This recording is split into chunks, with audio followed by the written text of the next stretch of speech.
নমস্কার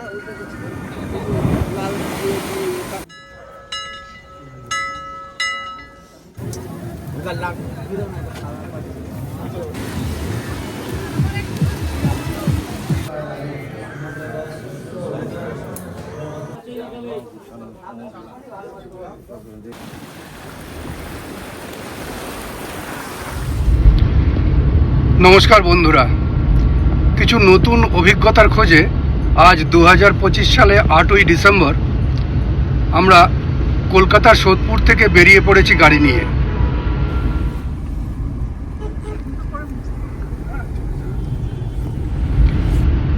ডিসেম্বর মাস, তাই আবহাওয়া বেশ আরামদায়ক আর ভ্রমণের জন্য একদম সঠিক সময়।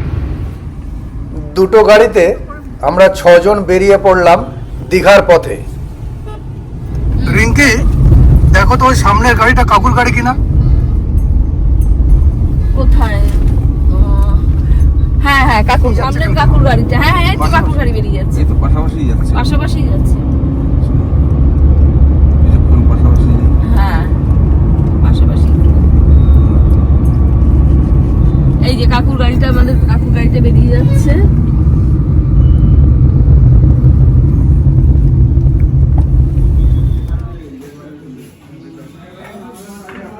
রাস্তায় কোলাঘাটে একটু বিরতি, কেউ আলু পরোটা, কেউ লুচি, সঙ্গে মিক্সড ভেজ আর অমলেট।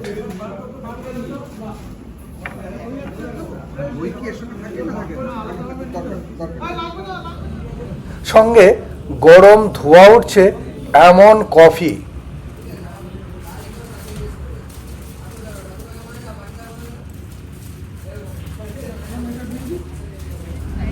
ব্রেকফাস্ট সেরে আবার চেপে বসলাম গাড়িতে। শুরু হলো আবার দীঘার পথে চলা।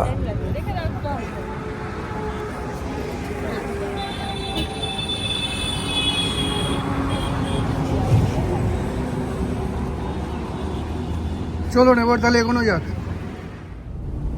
এই রাস্তার খুব গুরুত্বপূর্ণ ইন্টারসেকশন নন্দকুমার থেকে ডান দিকে টার্ন নিয়ে আমরা এখন পেরিয়ে যাচ্ছি নাচিন্দা বাজার। সামনে আর একটু গেলেই কাঁথি। কাঁথি বাইপাসে ঢোকার ঠিক আগেই আমরা একটু থেমেছি কাকুর গাড়ি আসার অপেক্ষায়। সাধারণত গাড়িতে দীঘা যাওয়ার সময় বেশিরভাগ যাত্রী ভিড়ভাট্টা এড়াতে কাঁথি বাইপাস ধরে চাউলখোলা হয়ে সোজা দীঘার দিকে চলে যান। কাঁথি থেকে এই সোজা রাস্তাটার দূরত্ব গুগল ম্যাপ অনুযায়ী আনুমানিক 34 কিলোমিটার আর সময় লাগে প্রায় 1 ঘন্টা। তবে এবার আমরা একটু নতুন অভিজ্ঞতার খোঁজে কাঁথি বাইপাস থেকেই শাওলা-কাঁথি রোড ধরে সমুদ্রের দিকে এগিয়ে গেলাম। এরপর সি ডাইগ রোড ধরে সমুদ্রের ধার ঘেঁষে চলতে চলতে পৌঁছে গেলাম দীঘায়। এই পথটা একটু লম্বা, মোটামুটি গুগল ম্যাপ অনুযায়ী আনুমানিক 43 কিলোমিটার। সময়ও তুলনামূলক বেশি লাগে, প্রায় 1.25 ঘন্টার মতো। এখন আমরা পার করছি মন্দারমণি।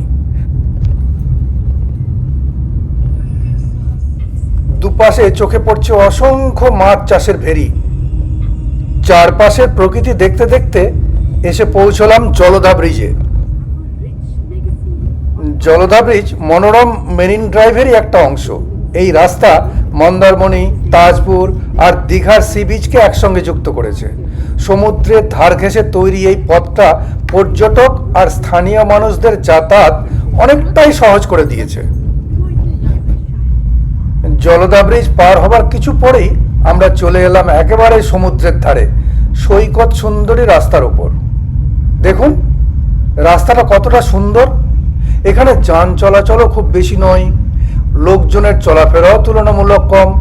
একেবারে ছবির মতো রাস্তা, শান্ত, নিরিবিলি আর একেবারে চোখ জুড়ানো।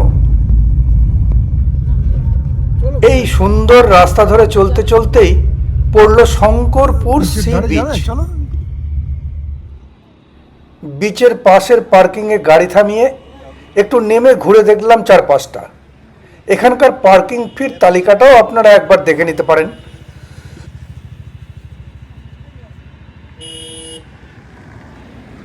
শঙ্করপুর সি বিচ খুবই শান্ত আর কম ভিড়ের একটা জায়গা।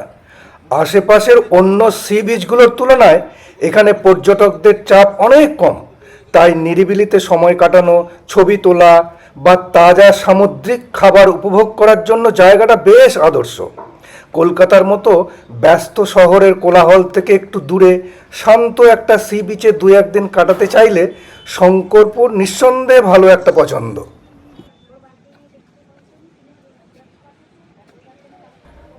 সমুদ্রের ঢেউয়ের গর্জন শুনতে শুনতে বসে সময় কাটানোর মতো সুন্দরভাবে বসার ব্যবস্থা করে দেওয়া আছে এখানে।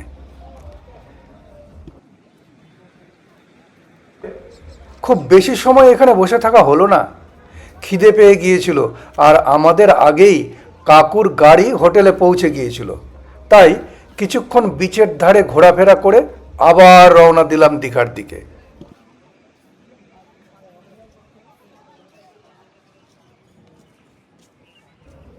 শঙ্করপুরে পরে দীঘার দিকে এই রাস্তাটাও কিন্তু খুব সুন্দর। এই রাস্তা দিয়ে আমার দীঘা আসার অভিজ্ঞতা থেকে একটা কথা আপনাদের জানিয়ে রাখি। সময় কিছুটা বেশি লাগলেও নতুন অভিজ্ঞতা নিতে চাইলে আপনারা কাঁথি হয়ে এই পথে গাড়ি নিয়ে আসতেই পারেন। তবে কাঁথি থেকে সমুদ্রের ধার পর্যন্ত রাস্তাটা এখনও পুরোপুরি মসৃণ হয়নি। কিছু কিছু জায়গায় গাড়ি চালাতে বেশ কষ্ট হয়েছে আর রাস্তাটাও বেশ সরু, তাই ফেরার সময় আমরা সমুদ্রের ধার দিয়ে রাস্তা ধরে তাজপুর আসব। তারপর বালিশাই হয়ে আমরা দীঘা কাঁথি রোড ধরব।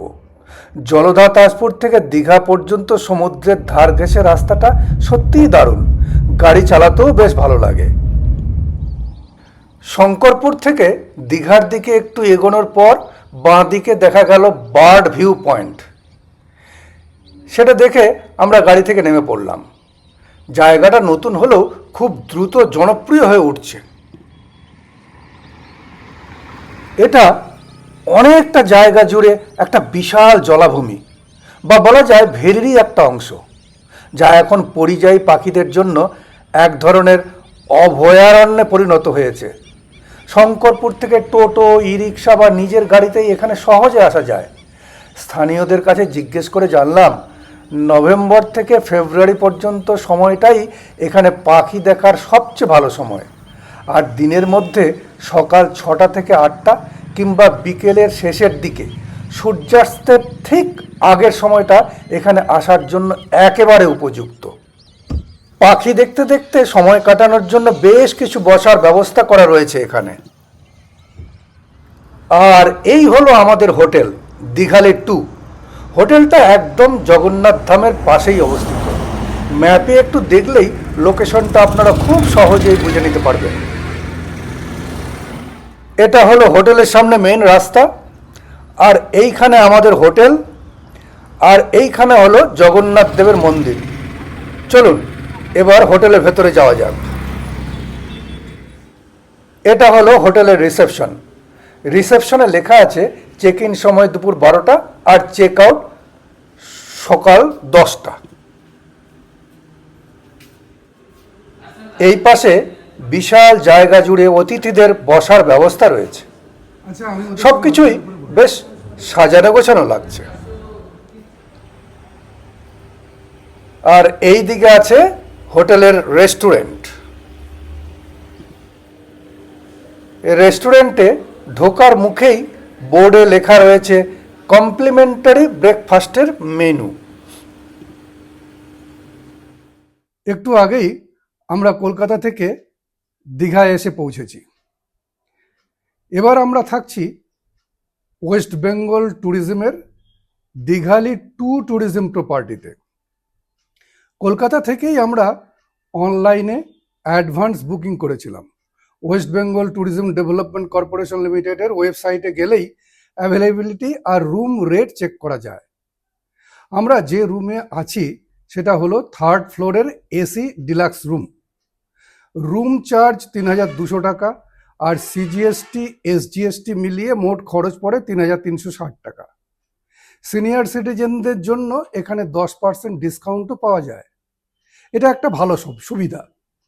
এই প্রপার্টি সমুদ্রের একদম ধারে নয়, তবে দীঘায় জগন্নাথ দেব মন্দিরের একদম পাশেই। যারা সমুদ্রের সাইডে না থাকলেও চলবে, আর মন্দিরের কাছে থাকতে চান, তাদের জন্য এই প্রপার্টি আমার মতে একদম পারফেক্ট। এখন চলুন আমরা যে রুমে থাকছি সেই রুমটা আপনাদের একবার দেখাই।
হোটেলে পৌঁছাতে বেশ দেরি হয়ে গিয়েছিল, আর খিদেও তখন পেয়েছিল খুব।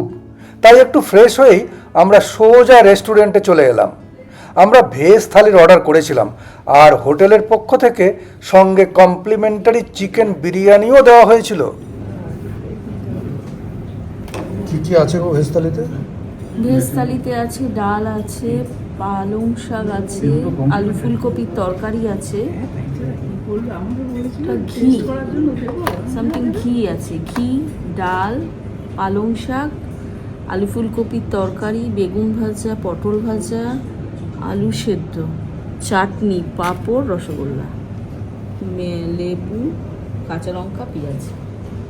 এটা বিরিয়ানি, কমপ্লিমেন্টারি বিরিয়ানি।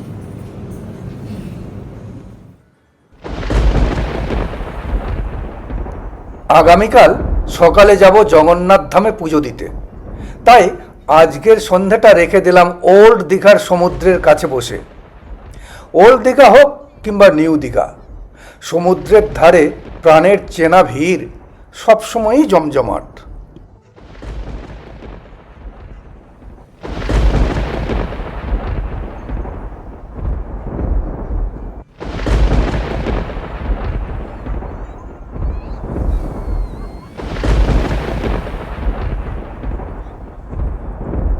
ঢেউয়ের শব্দে, হাওয়ার ছোঁয়ায় ধারে ধারে সাজানো বসার জায়গাগুলো সময়টাকে যেন আরও একটু ধীরে চলতে শেখায়, আর সেটাই আমার খুব ভালো লাগে। আর সত্যি বলতে কি, মাঝে মাঝে দীঘায় এসে সন্ধেবেলায় লোকজন আর দোকানে ভরা এই সমুদ্র ধারের রাস্তা ধরে হেঁটে চলার অনুভূতিটা সত্যি আলাদা।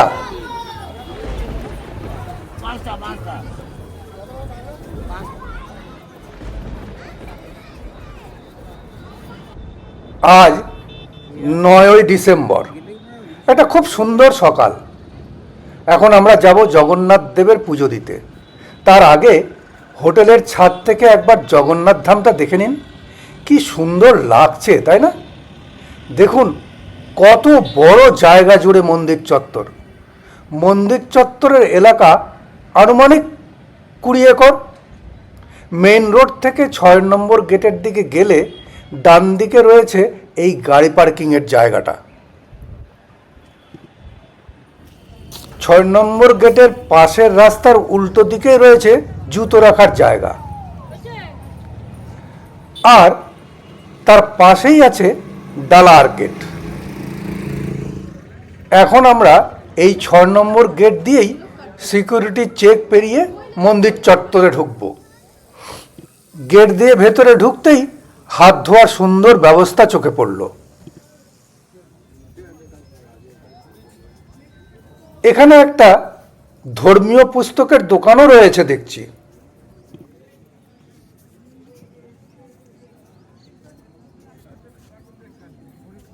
প্রতিদিন 1 লক্ষেরও বেশি ভক্ত যাতে স্বাচ্ছন্দ্যে পুজো দিতে পারেন, সেই ভাবনাতেই মন্দির চত্বরটা পরিকল্পনা করে তৈরি করা হয়েছে। দেখুন তো পুরো মন্দির চত্বরটা কতটা পরিষ্কার আর কি শান্ত পরিবেশ। মূল মন্দিরের দিকে যাওয়ার পথে দুপাশে ছোট ছোট দুটো জলাশয় তৈরি করা হয়েছে, যা এই জায়গাটার সৌন্দর্য আরও বাড়িয়ে তুলেছে।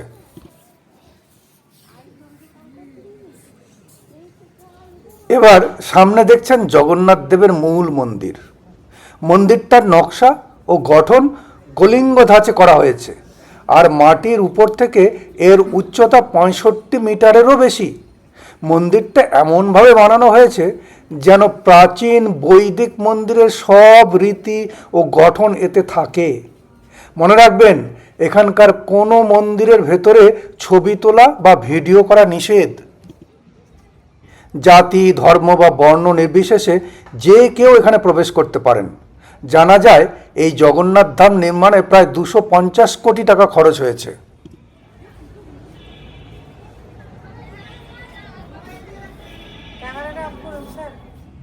মন্দির তৈরিতে হাজারো কারিগর এতে কাজ করেছেন। সমুদ্রের পাশে অবস্থান আর বিশাল চত্বর থাকায় এটা শুধু ধর্মীয় দর্শনই নয়, ভ্রমণের জন্য একটা আকর্ষণীয় গন্তব্য হয়ে উঠেছে। পুজো দিয়ে আবার 6 নম্বর গেটের দিকে এলে ডান পাশে চোখে পড়বে ভোগ কাউন্টার। কাউন্টারের পাশেই লেখা আছে মন্দির দর্শনের গেট ও সময়সূচি, ভোগ বুকিংয়ের সময় আর ভোগের রেট।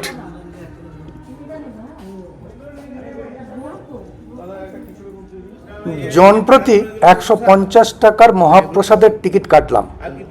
পরে এসে প্রসাদ নিয়ে যাব, আর সন্ধ্যের সময়টা আবার মন্দির চত্বরের মধ্যেই কাটাবো। মহাপ্রসাদের টিকিট কেটে হোটেল থেকে মাত্র 4 কিলোমিটার দূরে বাংলার সীমানা পেরিয়েই আমরা চলে এলাম উদয়পুর সি বিচে। এই হলো সমুদ্রের পাশে পার্কিং এলাকা।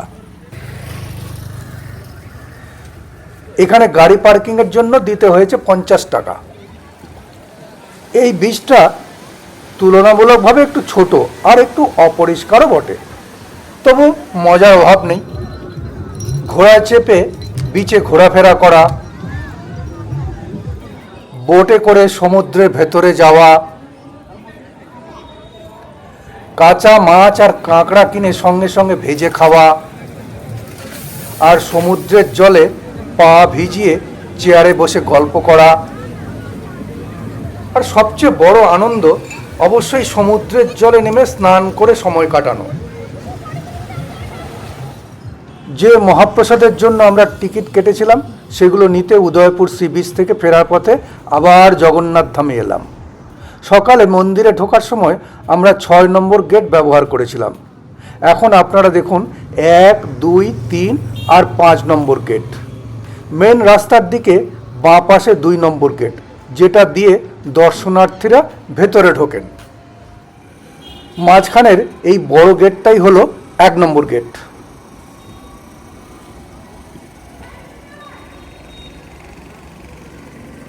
এদিকে ডান পাশে 3 নম্বর গেট, যেটা দিয়ে দর্শনার্থীরা বেরিয়ে আসেন। এদিকটায় ঢোকা আর বেরোনোর গেট আলাদা রাখা হয়েছে। 6 নম্বর গেট দিয়ে ঢোকা ও বেরোনো দুটোই করা যায়। 3 নম্বর গেট থেকে দীঘালি হোটেলের দিকে একটু এগোলেই চোখে পড়বে এই বড় জগন্নাথ ধাম কংক্রিট সাইনেজটা। আর একটু সামনে গেলেই চোখে আসবে 5 নম্বর গেট। এই গেট দিয়েই আমি এবার ভেতরে ঢুকবো মহাপ্রসাদ নিতে। মহাপ্রসাদ চাইলে এখানেই চেয়ার টেবিলে বসে খাওয়া যায়, আবার চাইলে বাবু হয়ে আসনে বসেও খেতে পারেন।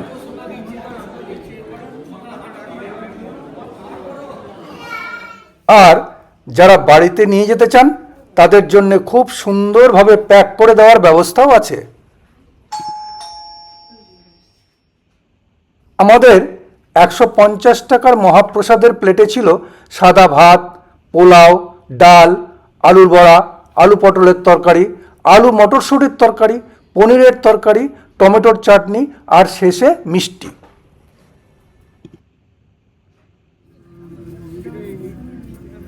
সন্ধে নামতেই আবার ফিরে এলাম জগন্নাথ দেবের মন্দিরে। আলোর ঝলকানিতে চারদিক ঝকঝক করছে, মনটা আপনা আপনি শান্ত হয়ে যায়। কি যে ভালো লাগছে দেখুন একবার।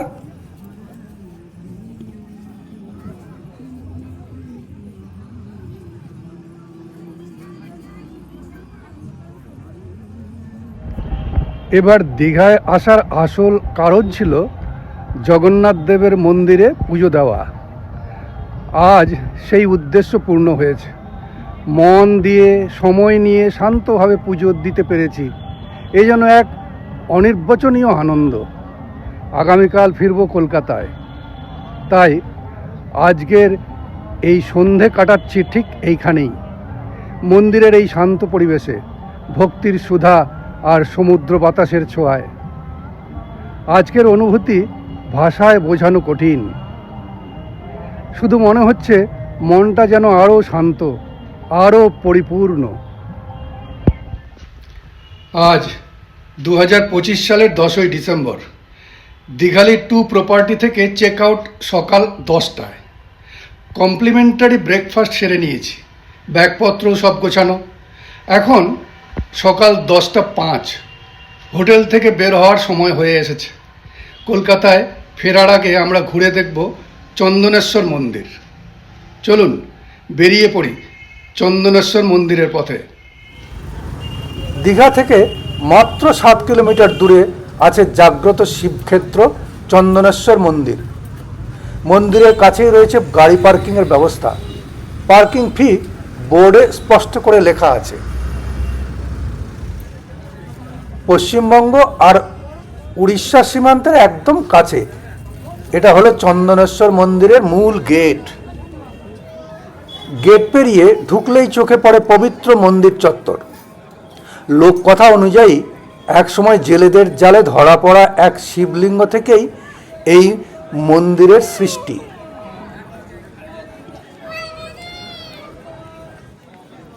মন্দির চত্বরে রয়েছে একটি পুকুরও। অনেক ভক্ত পুজো দেওয়ার আগে এখানে স্নান করেন।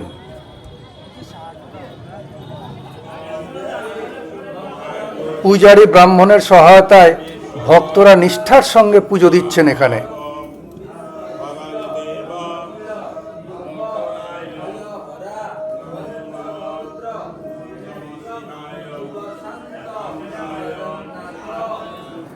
আর এটাই হলো মূল শিবের মন্দির। এখানে শিবলিঙ্গটি গভীর একটি গর্তের মধ্যে পবিত্র জলের নিচে অবস্থান করছে। ভক্তদের বিশ্বাস এখানে মানত করলে মনস্কামনা পূরণ হয়, তাই জল, দুধ আর ফুলে ভরে ওঠে শিবের আরাধনা।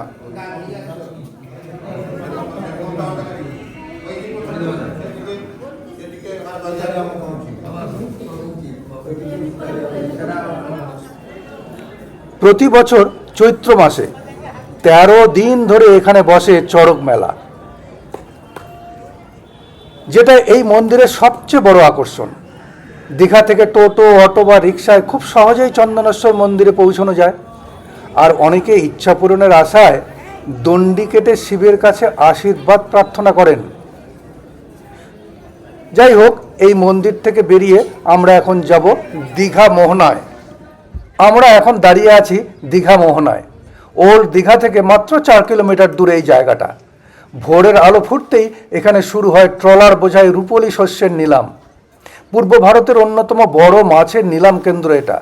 প্রতিদিন সকাল 6টা থেকে 10টার মধ্যে এখানে কয়েক টন সামুদ্রিক মাছ ট্রলার থেকে নামানো হয়। ইলিশ, পমফ্রেট, ভেটকি, এমনকি মাঝে মধ্যে হাঙ্গর, শঙ্কর মাছ আর অক্টোপাসও চোখে পড়ে।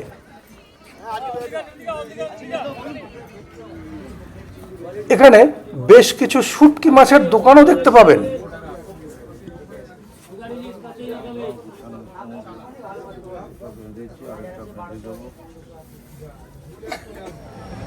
সামনে দেখছেন রঙিন ট্রলারগুলো। এই ট্রলারগুলোই সমুদ্রের অনেক ভেতরে গিয়ে মাছ ধরে ফেরে।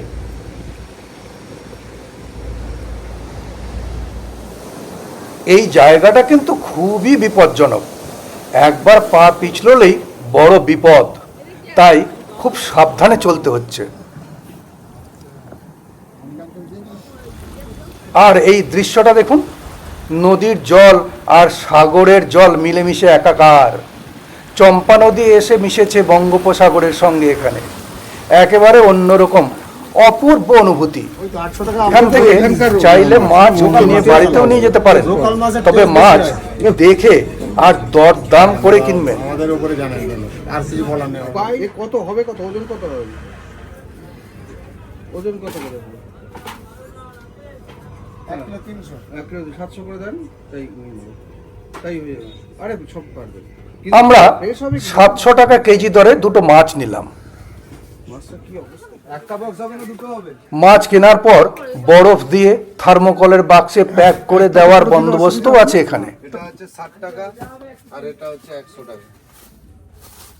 আর বরফ হচ্ছে পার প্লেট 20 টাকা করে। বুঝতে পারলা? কত হলো? টোটাল 150 টাকা। টোটাল 150।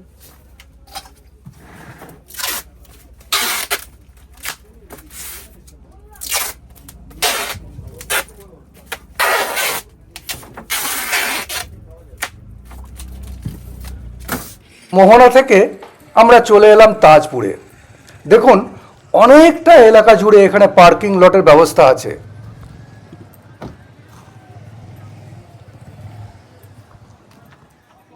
দীঘা, মন্দারমণি বা কাঁথি যে কোনো জায়গা থেকেই খুব সহজে তাজপুরে আসা যায়। আর এখন মেরিন ড্রাইভ আর সি ডাইক রোড হওয়ায় যাতায়াত আরও সহজ আর সুন্দর হয়ে গেছে।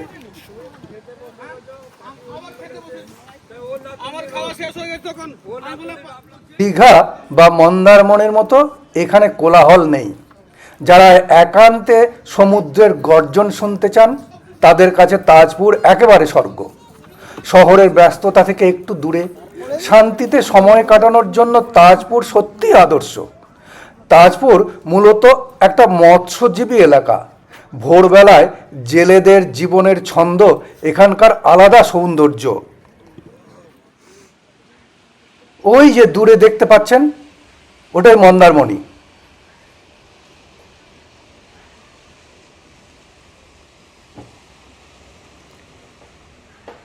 আর এদিকে যে ব্রিজটা দেখতে পাচ্ছেন, ওটা জলদা ব্রিজ, যার ওপর দিয়ে আমরা পরশুদিন এসেছিলাম। আজ আর ওই পথ দিয়ে যাব না। এখন আমরা তাজপুর থেকে সোজা বালিশাই মোড় হয়ে কাঁথি ধরে কলকাতা ফিরব। ফেরার পথে কাঁথি আর নন্দকুমারের মাঝামাঝি একটা জায়গায় স্টার বেঙ্গল হোটেল অ্যান্ড রেস্টুরেন্টে আমরা লাঞ্চ সারব। আর এই তো চলে এলাম স্টার বেঙ্গল হোটেলেই। লাঞ্চ সেরে এবার সোজা কলকাতার বাড়ির পথে। এইভাবেই শেষ হলো আমাদের দীঘা ভ্রমণ পর্ব। আশা করি এই সফরের গল্প আপনাদের ভালো লেগেছে। দেখা হবে আবার সামনের ভিডিওতে। ভালো থাকবেন, সুস্থ থাকবেন। নমস্কার।